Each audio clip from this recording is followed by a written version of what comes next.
তোফাজ্জল নামের এক নিরীহ যুবককে পিটিয়ে হত্যার ঘটনায় জড়িত ঢাকা বিশ্ববিদ্যালয়ের 3 শিক্ষার্থীকে শাহবাগ পুলিশের হাতে হস্তান্তর করেছে বিশ্ববিদ্যালয় কর্তৃপক্ষ। সেই ইউনিভার্সিটি ক্যাম্পাসে, যে ক্যাম্পাসের মাঠেও আমি ঘুমাইছি, একটা মানুষকে এইভাবে মারবে। আপনি এভাবে মানে যে পৈশাচিকতা দেখিয়েছেন, আসলে এটা মানে কোন ধরনের ইয়ে, সেটা যে আপনি ইসলাম যেভাবে পিটিয়েছেন, শাককে যেভাবে পিটিয়ে মারে, আপনি সেভাবে একটা মানুষকে পিটিয়েছেন। ভাই এখন এখানে কথা আছে আমার ফোন। আসসালামু আলাইকুম দর্শক শ্রোতা, এখন আমি আপনাদের সাথে গুরুত্বপূর্ণ 3টি ভিডিও ফুটেজ শেয়ার করব। অবশ্যই মনোযোগ সহকারে আজকের ভিডিওটা শেষ পর্যন্ত দেখবেন। দয়া করে শেষ পর্যন্ত না দেখে বাজে মন্তব্য করবেন না। দর্শক, মূল ভিডিওতে যাবার আগে আপনার কাছে আমার ছোট একটি রিকোয়েস্ট, যদি আপনি চ্যানেলে নতুন দর্শক হয়ে থাকেন তাহলে অবশ্যই প্রত্যেক মুহূর্তের আপডেট পেতে আমার এই চ্যানেলটি সাবস্ক্রাইব করে রাখবেন। দর্শক চলেন আমরা তাহলে প্রথমে একটি ভিডিও ফুটেজ দেখে নেই। তোফাজ্জল নামের এক নিরীহ যুবককে পিটিয়ে হত্যার ঘটনায় জড়িত ঢাকা বিশ্ববিদ্যালয়ের 3 শিক্ষার্থীকে শাহবাগ পুলিশের হাতে হস্তান্তর করেছে বিশ্ববিদ্যালয় কর্তৃপক্ষ। হত্যার নিন্দা জানিয়ে বিক্ষোভ করেছে বিশ্ববিদ্যালয়ের সাধারণ শিক্ষার্থী থেকে শুরু করে ছাত্র নেতারা। এসব ঘটনায় বিশ্ববিদ্যালয় প্রশাসনের ব্যর্থতার পাশাপাশি ছাত্রলীগকে দায়ী করছেন তারা। তাদের দাবি, সাধারণ শিক্ষার্থীর ছদ্মবেশে ক্যাম্পাসে নৈরাজ্য তৈরির পায়তারা করছে পরাজিত শক্তি। মনির মিল্লাতের প্রতিবেদন। আন্দোলনের মাধ্যমে স্বৈরাচারের পতন ঘটানো ঢাকা বিশ্ববিদ্যালয় যেন এবার সাক্ষী হল ভয়ানক এক নির্মমতার।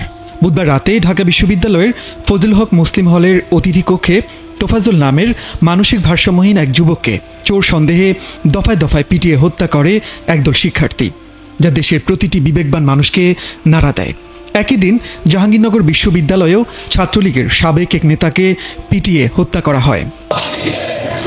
বিচার বহির্ভূত এমন হত্যাকাণ্ডের ঘটনায় ক্ষুব্ধ হতবাক ঢাকা বিশ্ববিদ্যালয়ের মতো জায়গায় মানুষ পিটিয়ে হত্যার এমন ঘটনায় ক্যাম্পাসে বিক্ষোভ মিছিল করে শিক্ষার্থীরা।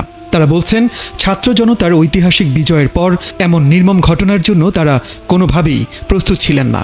চোর বলতেছেন যে চোরের অপরাধে পিটিয়ে মেরে ফেলবো, আমরা পিটিয়ে মেরে ফেলবো। আরে তাহলে আমাদের সাথে তো আর কারো কোনো পার্থক্য নেই, আমরা তো একদম নিচে পশু হয়ে গেছে একদম। প্রতিবাদ জানিয়েছে বৈষম্য বিরোধী ছাত্র আন্দোলনও। সংগঠনের সমন্বয়করা বলছেন, বিশ্ববিদ্যালয় ক্যাম্পাসকে পরিকল্পিতভাবে করতেই এমন ঘটনা ঘটানো হচ্ছে। আমরা দেখতে পেলাম জাহাঙ্গীরনগর এবং ঢাকা বিশ্ববিদ্যালয়ের মধ্যে কিন্তু দুটি ঘটনা ঘটলো, যেখানে মব জাস্টিস করা হলো এবং দুটি তাজা প্রাণ কিন্তু ঝরে গেল। আমরা এর তীব্র নিন্দা জানাই এবং দৃষ্টান্তমূলক শাস্তি হয় যারা এই ঘটনাগুলোর সাথে জড়িত ছিল। বিকেলে সংবাদ সম্মেলনে এসব ঘটনার জন্য ছাত্রলীগকে দায়ী করেছে জাতীয়তাবাদী ছাত্রদল। তাদের দাবি, ছাত্রলীগের হল পর্যায়ের নেতারা সাধারণ শিক্ষার্থী সেজে এই ঘৃণ্য অপরাধ করছে। ফজলুল হক মুসলিম ছাত্রলীগের সদ্য পদত্যাগ করা উপবিজ্ঞান ও প্রযুক্তি সম্পাদক ও পদার্থবিজ্ঞান বিভাগের ছাত্র জালাল আহমেদের নেতৃত্বে এই গতকাল ফজলুল হক মুসলিম হলে এই মানসিক ভারসাম্যহীন এই ব্যক্তি তোফাজ্জলকে নির্মমভাবে প্রহারে হত্যা করা হয়েছে। তো এখানে তো প্রমাণিতই হলো যে ছাত্রলীগের যে সাবেক পদধারী যারা ছিল তারা পদত্যাগ করে এখন সাধারণ শিক্ষার্থীদের আড়ালে খোলস চেঞ্জ করে তারা এখন সাধারণ শিক্ষার্থীদের ব্যানারে ক্যাম্পাসে যে মানে হলগুলোতে অবস্থান করা সেটি নিশ্চিত হয়েছে গতকাল এই হত্যাকাণ্ডের মাধ্যমে। এদিকে বিকেলে অভিযুক্ত 3 শিক্ষার্থী জালাল, মুত্তাকিন ও সুমনকে শাহবাগ থানা পুলিশের হাতে তুলে দিয়েছে বিশ্ববিদ্যালয় কর্তৃপক্ষ। দর্শক শ্রোতা, চলেন তাহলে আমরা দ্বিতীয় ভিডিও ফুটেজটা দেখে নেই। সেই ইউনিভার্সিটি ক্যাম্পাসে, যে ক্যাম্পাসের মাঠেও আমি ঘুমাইছি, একটা মানুষকে এইভাবে মারবে। আর আমার উপদেষ্টারা বলবে যে এটা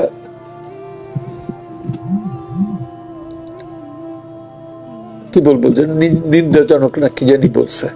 তো আমার কাছে মনে হয়েছে যে আজকে ফার্স্ট টাইম আমি চিন্তা করতেছি এই দেশটা বোধহয় থাকার অযোগ্য হয়ে গেছে।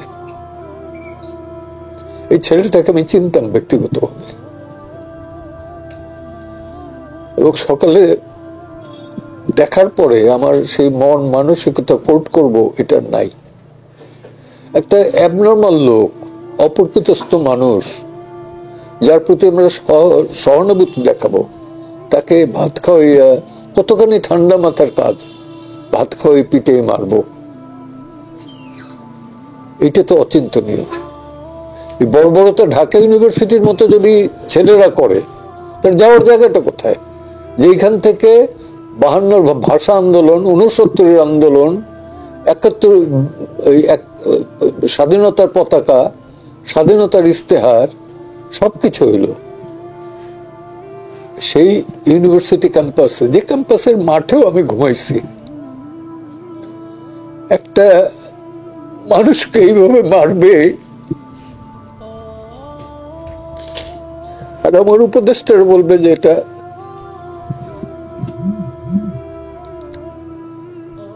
কি বলবো, যে নিন্দাজনক না কি জানি বলছে।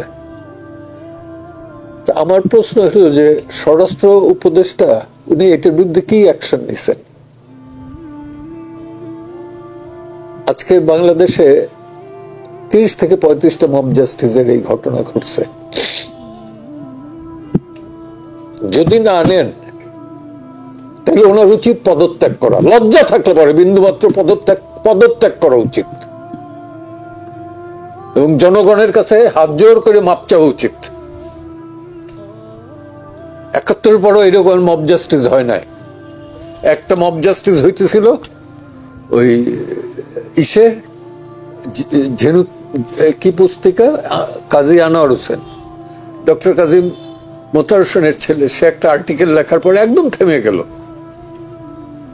যে মব জাস্টিস দেখতে চাই না। তখন তো রাজাকার বললেই ধাওয়াই ধরত। তো এখন তো সেই অবস্থাটা নাই। এ যদি আমার এনিমিও হয়, চোরও হয়, তাই কি মারার কোনো রাইট আমার আছে? এটার কোন দিক থেকে জাস্টিফাই করতে পারবো? আমি কি বলবো যে আমার খুব কষ্ট লাগে এই কারণে, এর জন্য কান্না করার লোকটাও নাই, ওর পরিবারে কেউ নাই। ওর যৌবন কালের ছাত্রাবস্থার ছবি দেখো আর এখনকার ছবি দেখো। আমি জনগণের কাছে শুধু একটাই অ্যাপিল করব, সরকারের দিকেও তাকাবেন না, নিজের বিবেকের দিকে তাকান। অপরাধ করলে পরে হ্যাঁ থানা পুলিশ যদি না থাকে তারপরও আপনি ছেড়ে দেন, কিন্তু বিচারের দণ্ড এটা নিজের হাতে নিয়েন না, নিজের হাতে নিয়েন না। আইন নিজের হাতে তুলে নেওয়া এটা মোটেই সভ্যতার লক্ষণ না। স্বাধীনতার পর কিন্তু আমরা নিজের হাতে আইন তুলে নেই না। ক্ষমতা ওই ফজলুর রহমান ঠিকই বলছে যে 23 বছর বয়সে বিএনপির, এখন বিএনপি করে, অতি কষ্টে বিএনপি করে, ছাত্রলীগের একসময় সভাপতি ছিল। সে বলছে যে 23 বছর বয়সে আমার হাতে যে ক্ষমতা ছিল সে ক্ষমতা এখন ডক্টর ইউনূসের হাতেও নাই। আমিও একই কথা বলি, ওই বয়সে আমার হাতে যে ক্ষমতা ছিল সেটা ডক্টর ইউনূস কেন তার ফুল ক্যাবিনেটের হাতে ছিল না, কিন্তু সেই ক্ষমতাটার অপব্যবহার করি নাই। এখানেই হলো পার্থক্য। মানুষ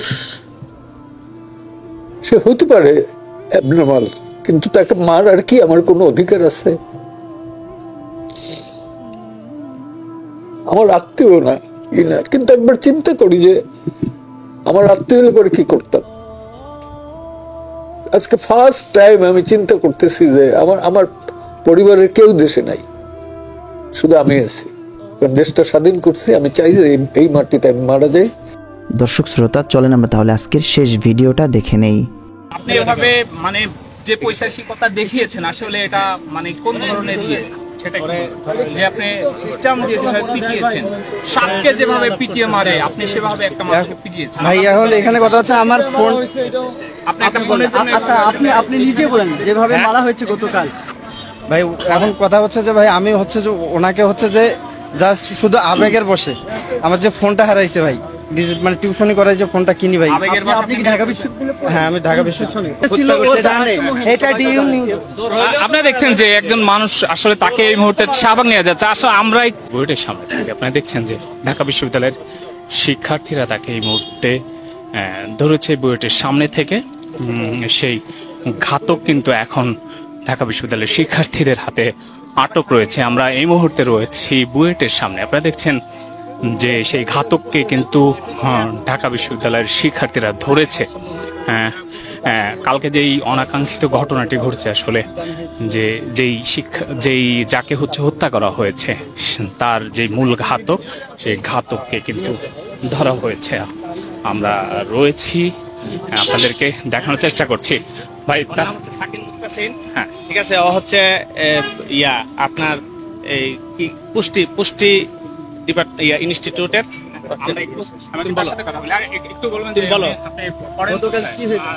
ভাই গতকালকে যে ঘটনাটা এক্সাক্ট সেটা হচ্ছে যে আমার ফোনটা হারাই গেছে। এখন আমি যখন ফোনটা হারাই গেছে, চোর ধরা পড়ছে তখন ভাই আমি হচ্ছে যে ভাবছি যে ওই চোর এই চোরই হবে, এবং আমি ওখানে গেছি। তারপর জানার পরই ওই চোর বলতেছিল আমি ওই লিঙ্কটা জানি। তারপরে ওই লিঙ্কটা জানার পর ওই চোর বারবার বলতেছিল আমি জানি, 5 মিনিটের মধ্যে লোক আসতেছে। তারপরে আমি হচ্ছে যে আমাদের যে এক্সটেনশন আছে, তারপর আমি ওখানে ওই যে খাওয়ানোর পর এক্সটেনশনে আমি ওইখানেই যাই আর কি। প্রথমে ওইখানে গিয়ে তারপর হচ্ছে যে ওনাকে জিজ্ঞেস করি প্রথমে, কি একটা মানুষকে মেরে ফেলবেন? ভাই এখানে কোনো ভাই আমরা ফুটেজ দেখেছি, আপনি হ্যাঁ। হচ্ছে যেভাবে পিটিয়েছেন মানুষকে ভাবে মারে আসলে।